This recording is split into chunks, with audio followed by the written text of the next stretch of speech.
Hello students, तो आज के वीडियो में हम लोग डिस्कस करने वाले हैं परमानेंट सेटलमेंट्स टॉपिक को। जो मैंने 3 लैंड रेवेन्यू सिस्टम आपको बताया था, permanent settlements, permanent land revenue settlements और रैयतवाड़ी सिस्टम्स और महलवाड़ी सिस्टम, ये तीनों टॉपिक में से आज हम डिस्कस करने वाले हैं परमानेंट सेटलमेंट जो रिलेटेड है लैंड रेवेन्यू से। ठीक है, तो इस टॉपिक में मैं आपको बताऊंगी कि परमानेंट सेटलमेंट्स में है क्या, किस बेसिस पे ये सेटलमेंट काम कर रहा था, किस बेसिस पे यहाँ पे कौन लोग थे जो रेवेन्यू को कलेक्ट कर रहे थे। ठीक है, इसको स्टार्टिंग करने से पहले मैं आपको एक लुक बता रही हूँ। ये लुक ऐसा है कि इस सेटलमेंट्स में जो फार्मर्स थे वो गवर्नमेंट से किसी भी तरीके से कनेक्ट नहीं थे। गवर्नमेंट और फार्मर के बीच में एक पर्सन होता था जिसको जमींदार बोलते थे, और इसीलिए इसको जमींदारी सिस्टम भी बोलते हैं, जमींदार और परमानेंट सेटलमेंट। ठीक है, तो इस सेटलमेंट को इंट्रोड्यूस किया गया था लॉर्ड कॉर्नवालिस ने 1793 में। कहाँ पे इंट्रोड्यूस किया गया था? बंगाल में। इंडिया का जो पार्ट है Bengal. So the permanent settlement introduced by Lord Cornwallis in Bengal in 1793। ठीक है, ये जो सेटलमेंट था, ये क्वेश्चन है कि this settlement is not connected, directly connected with government. ये डायरेक्टली गवर्नमेंट से कनेक्टेड नहीं था।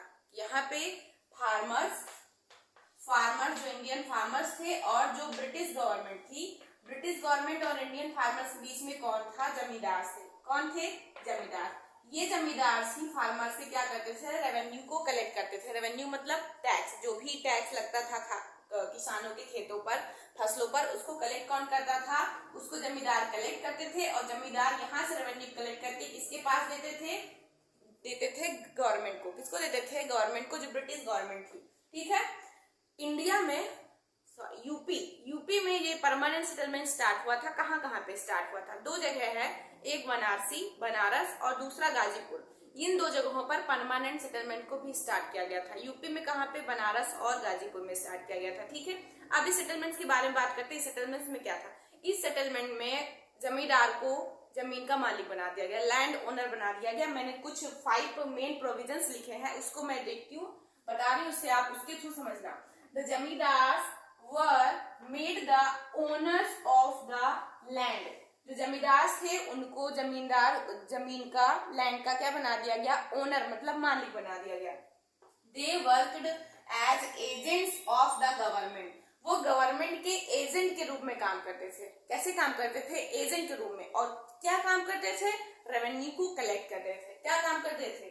They worked as agent of the government in collecting the land revenue। कौन सा काम करते थे? collecting land revenue। Okay, second क्या है? सेकेंड है the जमींदार had to pay about 89% of the collected land revenue to the government। जो भी रेवेन्यू कलेक्ट होता था इसके द्वारा, जमींदार के द्वारा, जमींदार जो भी कलेक्ट करता था रेवेन्यू, उसका 89% किसको देता था? 89% मिलता था ब्रिटिश गवर्नमेंट को। और 89% में से मान लो, अगर हम 100% मान के चले, तो 100% में 89% ब्रिटिश गवर्नमेंट के पास वो रेवेन्यू सबमिट हो जाता था, और 11% जो बचता था वो किसको मिलता था? वो मिलता था जमींदार को। किसको मिलता था? जमींदार को 11% मिलता था।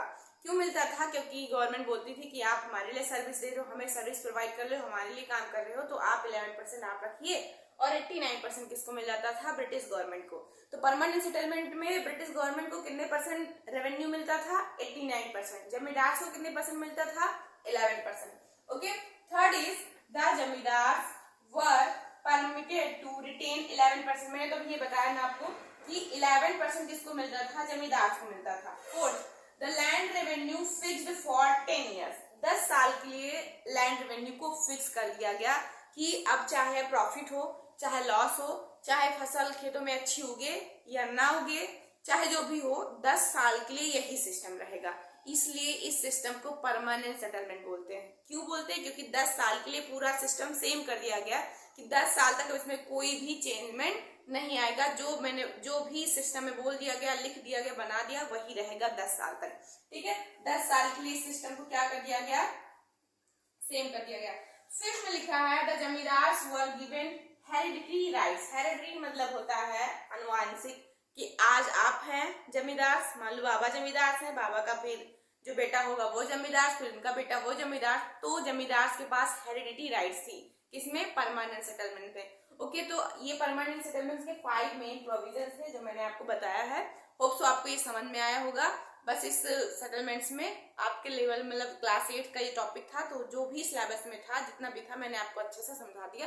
अब ये जो पॉइंट्स है ये आप अपने हैंड रिटन नोट्स में, हैंड राइटिंग में जो भी आंसर राइटिंग करते हो उसमें ऐड कर सकते हो। ये समझ में भी आ गया होगा, 5 पॉइंट्स आपको लर्न भी हो गए होंगे अगर अच्छे से पढ़े होंगे तो आप इसको आंसर राइटिंग में ऐड कर सकते हो। Okay, thank you. उसके बाद हम नेक्स्ट वीडियो में पढ़ेंगे रैयतवाड़ी सिस्टम्स को। ओके, होप्स आपको समझ में आया होगा। Thank you and share this video with your friends. Take care. Bye.